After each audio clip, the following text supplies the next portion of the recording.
I think we can all agree that every role Keanu Reeves has played feels like they were tailor-made for him in every way. But with all the success he's reached, it came with letting go of or being dropped from a few different roles. And one of the many roles he lost was The Lord of the Rings, a role he very much wanted to play. Keanu Reeves always wanted to be a part of Middle-earth and contacted Peter Jackson several times about joining the Lord of the Rings films.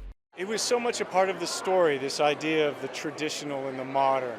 During the press tour for the science fiction film The Matrix, Reeves repeatedly insisted that he wanted to play Aragorn and was actively attempting to persuade Jackson to cast him. And I'm still not sure why Reeves was ever passed over for the role. It could have been that Reeves became occupied with the Matrix sequels and was unable to devote himself to the adventure film trilogy, which was being shot back to back. And maybe Reeves would have been a fascinating, if not necessarily a good choice for Aragorn. Also, you never know. Reeves may still get a shot to be a part of that world one day. And just like The Lord of the Rings, Reeves admitted there was another role on his radar, and that was Wolverine in X-Men. Reeves said that he had always dreamed of playing the popular mutant. Given the fact that Reeves has played several roles that he's embodied perfect, he would have been a terrific fit as the popular Logan from Marvel Comics. Hugh Jackman portrayed Wolverine in the X-Men films for nearly 2 decades. Different. No, I mean, I think for me, it's always fun to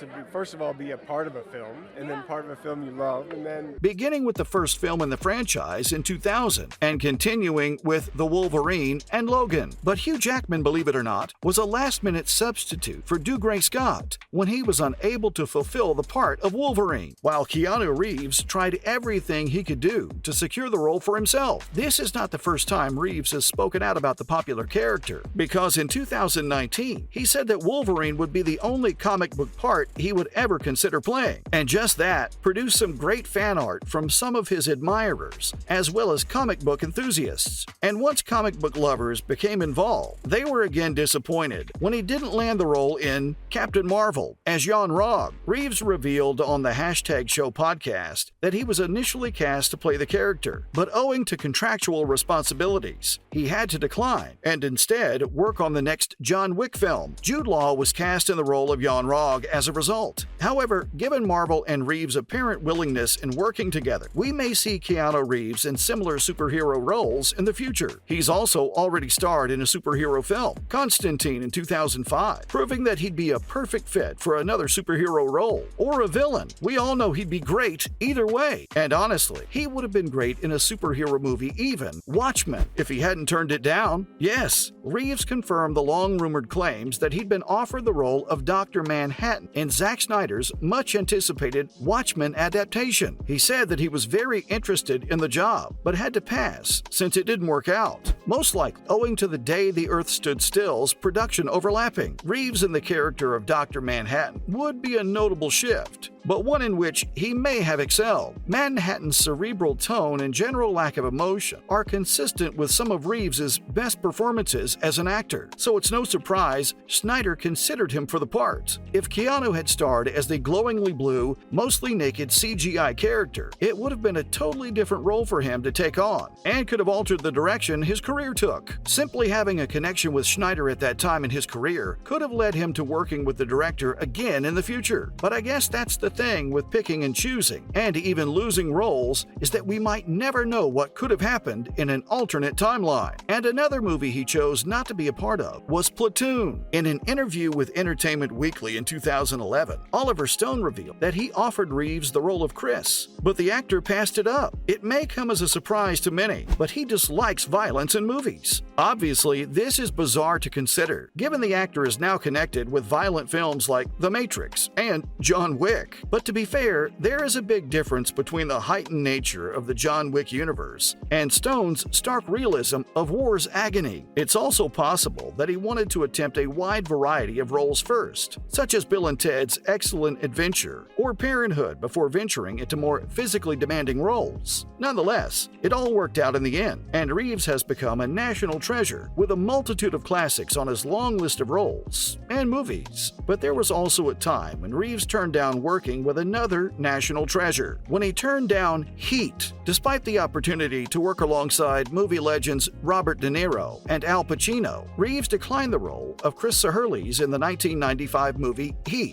That's probably why 2 years later, he agreed to take a few $1,000,000 off his paycheck just so the studio could cast the icon Al Pacino in Devil's Advocate. The reason he declined Heat is even more surprising, though not out of character for Reeves. I didn't know I'd be back here, so it's a nice surprise. I'm excited for the people to see the film. Reeves decided to go full thespian and perform Hamlet at Canada's Manitoba Theatre Centre. He even fell in love with the role and has always been vocal about his admiration for Shakespeare's work, so it was probably something he had always had his mind on. There's stuff to take home, so much so that you have right?